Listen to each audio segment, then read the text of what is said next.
Akibat pembakaran sampah, satu rumah kos di permukiman padat penduduk Jalan Mangga Besar 9, Jakarta Barat, ludes terbakar. Hembusan angin kencang ditambah material yang mudah terbakar membuat kobaran api semakin membesar. Petugas pemadam kebakaran Jakarta Barat dibantu dengan warga setempat bahu-membahu memadamkan api agar tidak terjadi perambatan yang lebih meluas. Pemilik kos mengatakan api berasal dari pembakaran sampah salah satu rumah yang berada di samping bangunan indekos. Nggak lama, berapa menit api langsung ada. Saya teriak-teriak aja, tolong, kebakaran, begitu. Oh, berarti dari sebelah ya Pak ya? Iya, sebelah. Oh, emang sering nabun atau gimana Pak? Sering nabun ya? Lagi pembangunan ya rumah sebelah ya? Api dapat dipadamkan 1 jam kemudian setelah petugas pemadam kebakaran Jakarta Barat mengerahkan 12 unit mobil pemadam ke lokasi. Tidak ada korban jiwa dalam kejadian ini, namun kerugian ditaksir mencapai ratusan juta rupiah. Selamat malam, apa kabar pemirsa? Informasi kebakaran di Mangga Besar 9, Jakarta menjadi pembuka jumpa kita di iNews Prime. Kami juga hadirkan hasil sidang kode etik anak buah Verdi Sambo, Brigadir Firlian Fitri Rosadi. Saya Abraham Silaban, Anda menyaksikan iNews Prime.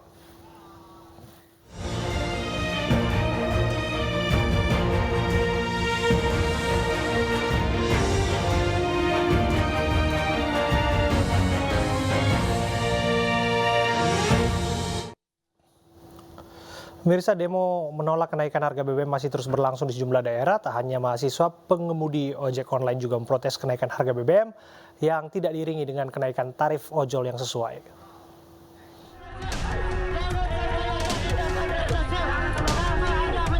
Mahasiswa dan polisi bersitegang saat unjuk rasa menolak kenaikan harga BBM di Situbondo, Jawa Timur. Peristiwa bermula saat polisi merebut ban dan bahan bakar milik mahasiswa. Namun bensin yang direbut polisi mengenai wajah sejumlah mahasiswa. Seorang mahasiswa bahkan terluka. Adu mulut dan saling dorong pun tidak terhindarkan. Itu kan bagian dari kekecewaan kita. Kita mau mereptikalkan bahwa ya masyarakat yang benar-benar butuh terhadap kenaikan BBM. Ya cuman dari kepolisian ya tidak ada cara menghadapi kita. Sehingga juga teman-teman juga tensinya agak memanas ketika kepolisian. Ya. Ada berapa temannya yang terluka dengan bensin? Dari HMI kayaknya 3, kalau dari PMI ya saya sendiri juga kader 1. Kalau di melakukan tindakan represif dari pihak kepolisian hanya berusaha menjaga kondusivitas. Kami juga tadi mengajak adik-adik mahasiswa untuk menyampaikan pendapatnya di muka umum tuh secara tertib, sesuai dengan aturan. Tidak menggunakan sarana-sarana yang bisa membahayakan diri sendiri. Demo ini telah mereka lakukan berulang kali. Masa menuntut pemerintah kembali menurunkan harga BBM karena dinilai menyengsarakan rakyat.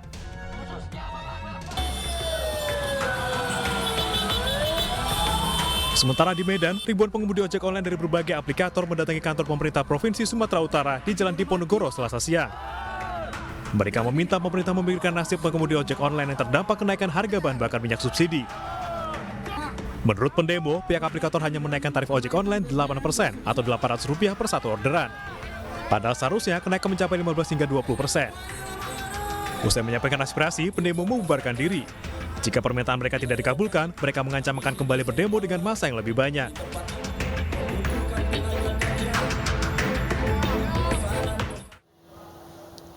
Ratusan massa kembali berunjuk rasa menolak kenaikan harga BBM di kawasan Patung Kuda, Jakarta. Massa menuntut agar harga BBM dikembalikan ke harga semula. Massa aksi yang tergabung dari Serikat Buruh dan mahasiswa berunjuk rasa di kawasan Patung Kuda, Jakarta. Harga bahan bakar minyak tak kunjung turun dan masih menjadi fokus utama oleh massa untuk tetap berunjuk rasa pada malam hari ini. Aksi bakar ban pun terjadi untuk meminta petugas membuka pagar berduri yang menutupi jalan menuju ke Istana Negara. Petugas gabungan tetap disiagakan untuk memantau jalannya aksi agar tetap berjalan dengan kondusif.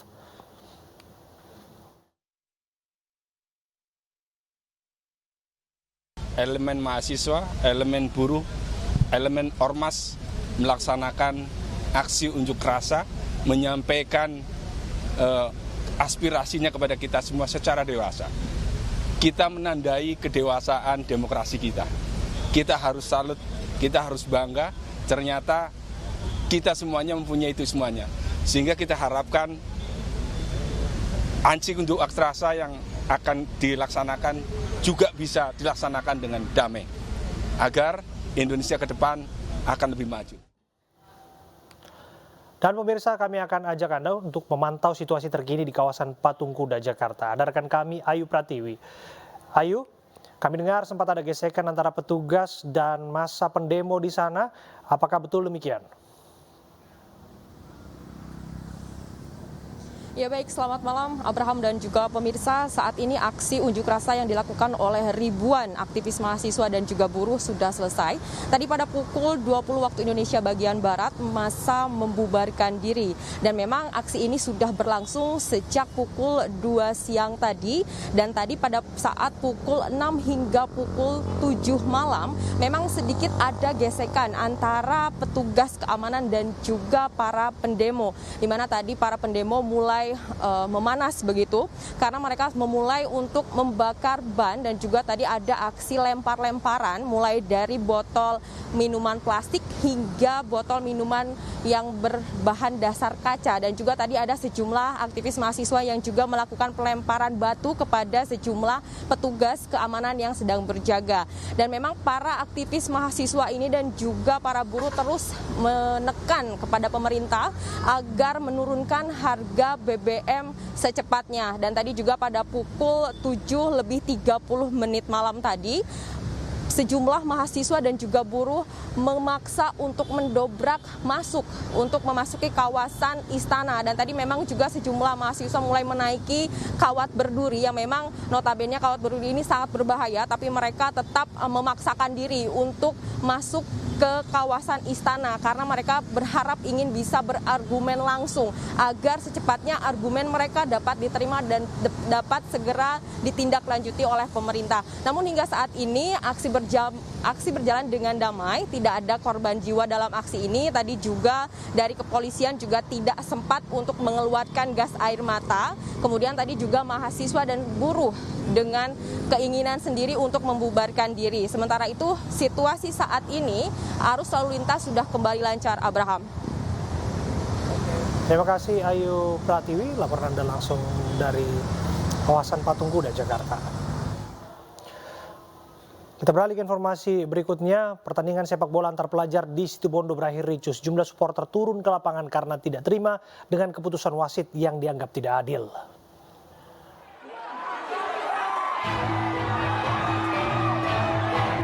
Pertandingan sepak bola pelajar antara SMA Negeri 1 Kapongan dan SMA Negeri 1 Panji di lapangan Stadion Gelora Muhammad Saleh, Kabupaten Situbondo, Jawa Timur berakhir ricuh.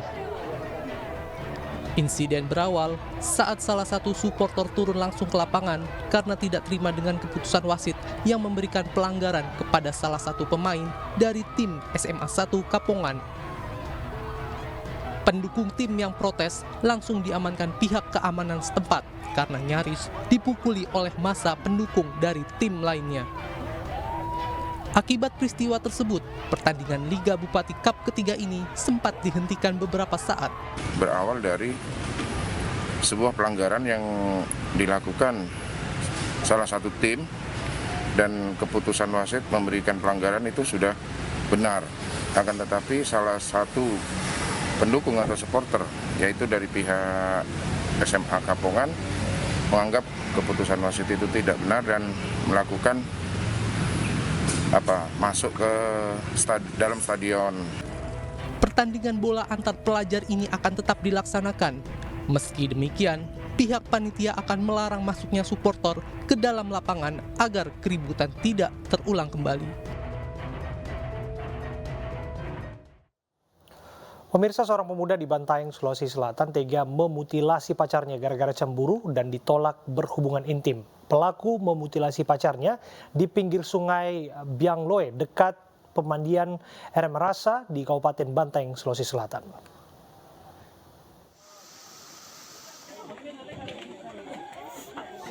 Pembunuhan sadis terhadap seorang siswi di pinggir sungai Biangloe, Desa Barua, Bantaeng, Sulawesi Selatan akhirnya terkuak. Korban yang berusia 16 tahun ternyata dibunuh dan dimutilasi kekasihnya yang juga masih berstatus pelajar SMA. Pelaku yang berusia 17 tahun tega memutilasi pacarnya gara-gara cemburu dan ditolak berhubungan intim.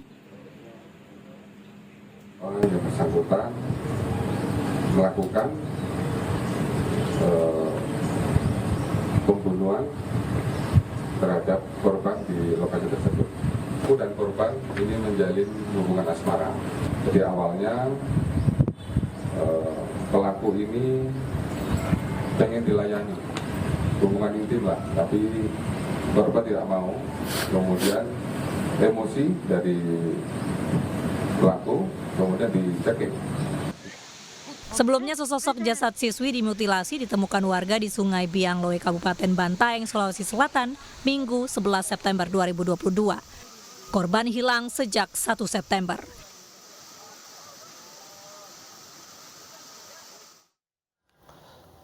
Kita akan dalami kasus ini terkait dengan mutilasi seorang siswi di Bantaeng, Sulawesi Selatan. Sudah bersama kami AKBP Andi Kumara, Kapolres Bantaeng. Assalamualaikum, selamat malam Pak Kapolres.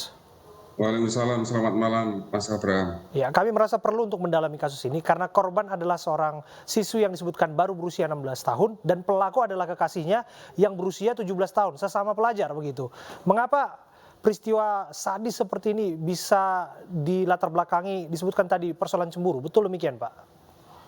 Betul, jadi yang pertama Mas Abraham, kami menyampaikan ucapan duka cita kepada keluarga korban, semoga almarhumah husnul khotimah. Kami sampaikan untuk kejadian ini memang motifnya adalah karena asmara, karena cemburu, kemudian tetap kita dalami karena masih kita kembangkan. Baru hampir 2 hari yang lalu ini baru diungkap sehingga kita terus kembangkan. Mudah-mudahan nanti apabila ada motif yang lain akan kita kembangkan sesuai dengan motif yang nanti ditemukan. Pak Kapolres, seperti yang kami dengar juga disebutkan ada upaya dari pelaku ini yang masih, lagi-lagi kami ingatkan, masih 17 tahun, masih pelajar ini, berupaya untuk mengajak korban berhubungan badan, berhubungan intim, lantas ditolak dan emosi kemudian sampai pada akhirnya memutilasi korbannya. Betul. Jadi berdasar pengakuan dari pelaku seperti itu. Karena yang bersangkutan ini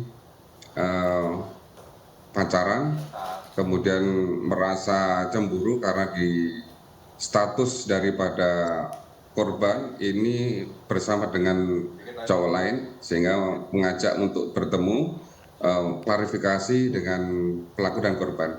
Nah, kemudian di lokasi itu sempat ditanya oleh pelaku apakah benar korban itu mempunyai pacar lagi, dan berdasar pengakuan dari pelaku, korban bilang mengaku bahwa dia sudah punya pacar lagi, dan situlah mulai emosi daripada pelaku. Dan setelah itu pelaku mengajak melakukan hubungan badan namun ditolak oleh korban. Itulah menambah emosi daripada pelaku, dan saat pertengkaran itu ada perkataan mengumpat dengan bahasa daerah, dan ini menjadikan kalapnya pelaku pada korban. Artinya kami mau pastikan pelaku memutilasi korbannya secara sadar dan dilakukan seorang diri. Betul Mas, jadi berdasar pengakuan dari pelaku, dia sendirian dan dia memang sudah direncanakan, karena setelah kita kembangkan pelaku juga mempersiapkan badik, dan ini akan kita lakukan, kita jerat dengan 340 atau pembunuhan berencana. Artinya memang ada upaya pembunuhan berencana ya, namun mengingat bahwa pelaku dalam hal ini kan masih berusia 17 tahun ya Pak ya. Betul. Apa ancaman hukuman yang akan diterima oleh pelaku atas perbuatan sadis? Baik, ancamannya karena ini masih anak-anak, ini 15 tahun, dan nanti akan kami koordinasikan dengan jaksa, sehingga nanti apabila ada pengembangan arah kemana nanti akan kami koordinasikan, terus menunggu perkembangan daripada penyidik yang sekarang masih berlanjut. Baik, terima kasih AKBP Andi Kumara, Kapolres Bantaeng sudah hadir malam ini dan memberikan informasi terbaru mengenai kasus mutilasi di Bantaeng. Terima kasih. Pemirsa, fakta baru penemuan jasad termutilasi dan dibakar di kawasan Marina Semarang menguak fakta baru, yakni adanya pisau dapur di lokasi kejadian. Dan namun dari hasil penyelidikan dipastikan korban dibunuh terlebih dahulu sebelum dibakar bersama dengan sepeda motornya.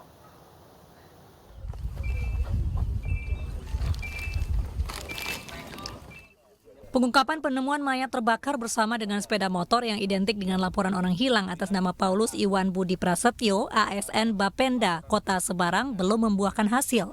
Tim penyidik dari Bareskrim Polri diterjunkan guna mengungkap kasus penemuan mayat terbakar di kawasan Marina, Kota Semarang. Di TKP ditemukan pisau yang diduga untuk memotong tubuh korban sebelum dibakar. Selain menunggu hasil tes DNA dari Lab 4 Mabes Polri, tim gabungan juga memeriksa beberapa CCTV yang mengarah ke tempat penemuan mayat yang terbakar. Dari TKP kan kita tinggal menemukan tulang belulang, baik itu tulang belulang manusia maupun rangka kendaraan. Jadi sudah terbakar 100%. Memang dari tulang belulang yang sudah disusun sedemikian menurut ilmu forensik itu tidak lagi ditemukan kepala, kemudian tidak lagi ditemukan tangan kanan dan kiri, serta kaki mulai dari lutut ke bawah di kaki kanan kalau tidak salah. Sebelumnya Paulus Iwan Budi Prasetyo, ASN Bapenda Kota Semarang dilaporkan hilang oleh keluarganya. Korban hilang sebelum menjalani pemeriksaan sebagai saksi kasus korupsi pengelolaan aset pemerintah Kota Semarang.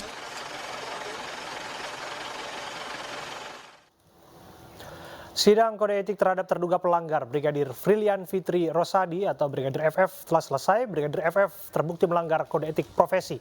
Informasinya kami hadirkan untuk Anda sesaat lagi.